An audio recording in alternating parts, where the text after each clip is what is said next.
Assalamualaikum warahmatullahi wabarakatuh. Eh, Sekarang kita melanjutkan materi kita tentang penelitian bagaimana kita mengambil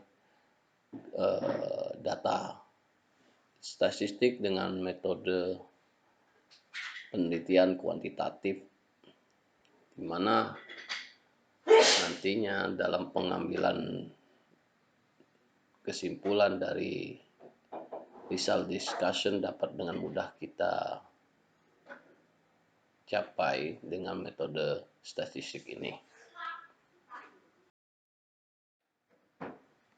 Latar belakang seperti diketahui dalam melakukan penelitian atau menulis karya ilmiah yang membutuhkan data. Data dalam penelitian itu memerlukan proses analisis atau pengelolaan data. Proses pengelolaan data itu memerlukan metode statistik dengan menggunakan metode statistik yang sesuai dengan jenis data dan tujuan penelitian, maka akan menghasilkan kesimpulan data yang lebih valid pula. Oleh karena itu, kita perlu mengetahui macam-macam metode statistik yang dapat digunakan. Metode statistik sendiri memiliki pengertian, yaitu prosedur atau langkah yang dilakukan secara bertahap, mulai dari pengolahan data sampai dengan penyajian data. Metode statistik yang dapat dan sangat berpengaruh pada hasil penelitian, begitu pula sebaliknya. Nah, andai kita salah memilih metode statistik yang tidak sesuai dengan data yang kita gunakan, maka hasil penelitian pun akan diragukan. Nah, untuk kali ini kita akan membahasnya lebih detail. Nah, banyak sekali metode analisis yang bisa dipakai dalam metode statistik ini. Salah satunya adalah analisis deskriptif, yang merupakan metode statistik yang dapat memberikan gambaran dari data seperti nilai rata-rata, nilai median, nilai modus, nilai maksimum, nilai minimum, dan lain-lain. Adapun langkah-langkah analisis deskriptif adalah sebagai berikut. 1. Perumusan masalah, menentukan jenis informasi, menentukan pengumpulan data, menentukan prosedur pengolahan data, dan menarik kesimpulan penelitian. Nah, seperti yang sudah dijelaskan pada bagian yang lalu, bagaimana kita memilih hipotesis, maka dengan analisis deskriptif statistik ini akan memudahkan kita untuk melakukan result discussion analisis dari apa yang telah kita lakukan dalam penelitian kita. Ya, terutama kalau dilihat ya di result discussion-nya dengan mudah kalau kita mendapatkan nilai-nilai yang seperti yang disebut di atas, seperti nilai rata-rata, nilai median, atau nilai maksimum. Ya, berdasarkan kebutuhan kita, apa yang ingin kita ambil, nilai maksimum kah atau nilai minimum kah. Kemudian analisis regresi. Analisis regresi merupakan metode statistik yang digunakan untuk membuat data prediksi dan tren di masa mendatang. Metode ini dapat digunakan untuk mengukur hubungan antara variabel terikat dengan variabel bebas. Pada metode ini hanya satu variabel terikat yang dapat digunakan, namun kita dapat menggunakan lebih dari satu variabel bebas. Selain itu, metode ini juga akan dapat membantu melihat hal yang dapat dioptimasi dengan menyoroti tren dan hubungan antara dua faktor. Nah, ini kalau pada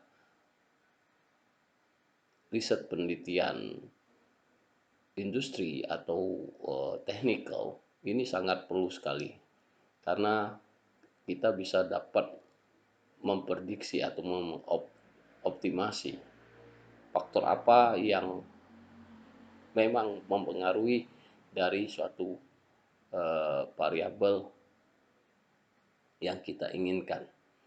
Ya, seperti halnya dalam penelitian, misalnya kita meneliti optimasi suatu pekerjaan dengan permesinan. Nah, ini kita membutuhkan pengaruh waktunya, nilai apa yang mempengaruhi, misalnya nilai kekasaran permukaan yang didapatkan dari hasil pemesinan. Nah, metode regresi ini yang sangat dominan dan merupakan metode yang sangat ideal untuk kita mengambil kesimpulan prediksi berapa perkiraan waktu yang dibutuhkan. Kemudian analisis diskriminan. Analisis diskriminan merupakan metode analisis data statistik yang mana cara kerjanya dengan mengklasifikasi atau pengelompokan data berdasarkan pengukuran variabel. Analisis diskriminan merupakan analisis multivarian yang digunakan untuk memodelkan hubungan antara satu variabel respon yang bersifat kualitatif dengan satu atau lebih variabel prediktor yang bersifat kuantitatif. Beberapa manfaat analisis diskriminan antara lain dapat melihat perbedaan yang signifikan dari dua kelompok atau lebih dan dapat menemukan variabel-variabel yang membedakannya. Nah, ini ya, di samping kita melakukan data kualitatif yang bersifatnya nilai, kita bisa melihat apakah pengaruhnya terhadap kualitas dari suatu pekerjaan atau suatu metode yang digunakan dalam proses optimasi perkiraan. Yang terakhir adalah analisis konten. Analisis konten merupakan salah satu analisis data kualitatif. Hal ini berarti data yang digunakan dalam analisis ini merupakan data kualitatif saja. Metode analisis konten ini digunakan pada saat kita harus memiliki pemahaman secara menyeluruh dari data penelitian kita. Pada metode analisis ini kita dapat menggunakan kode warna pada tema tertentu untuk mengurangi data tekstual yang ada sehingga menemukan rangkaian data yang paling umum. Nah, ini kita bisa membedakan antara satu yang lain. Ya, seperti contoh kita bisa menggunakan kode warna atau juga kode huruf ya dengan melakukan pengelompokan data ya. Saya kira dengan sedikit apa yang dijelaskan tentang macam-macam metode statistik yang dapat dilakukan dalam mengambil keputusan untuk riset kita. Terima kasih atas perhatiannya. Wassalamualaikum warahmatullahi wabarakatuh.